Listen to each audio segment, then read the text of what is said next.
లోక్సభ ఎన్నికల్లో ఓటర్లు నిర్భయంగా ఓటు హక్కును వినియోగించుకోవాలని ఆసిఫాబాద్ డీఎస్పీ సదయ్య అన్నారు.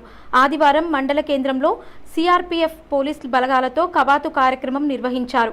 అనంతరం కొమ్రంభీం చౌరస్తాలో ఏర్పాటు చేసిన కార్యక్రమంలో ఆయన మాట్లాడుతూ మే 13న జరిగే పార్లమెంట్ ఎన్నికల్లో ఓటర్లు నిర్భయంగా ఓటు హక్కు వినియోగించుకోవాలని, ఎలాంటి ప్రలోభాలకు లొంగవద్దని అన్నారు.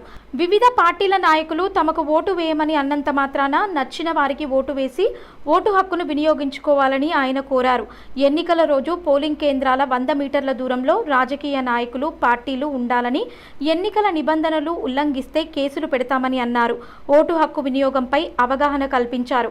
ఓటర్లు నచ్చిన వారికి ఓటు వేసి వినియోగించుకోవాలని, ఓటింగ్ శాతం పెంచే విధంగా ఓటర్లు సహకరించాలని, మద్యం, డబ్బులకు, ప్రలోభాలకు గురి కావద్దని, మసీదు, దేవాలయాలు, చర్చిల్లో రాజకీయ పార్టీ నాయకులు సమావేశాలు పెట్టవద్దని డీఎస్పీ అన్నారు.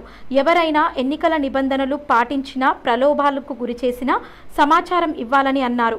ఈ కార్యక్రమంలో Jainoor CI Anjaiah, CRPF inspector Badri Prasad, Jainoor Lingampur, Sirpur ఎస్ఐలు సందీప్ కుమార్, ఎస్ఐ ప్రవీణ్ కుమార్, మాధవ్, సిఆర్పీఎఫ్ బలగాలు మరియు స్థానిక పోలీసులు, ప్రజలు పాల్గొన్నారు.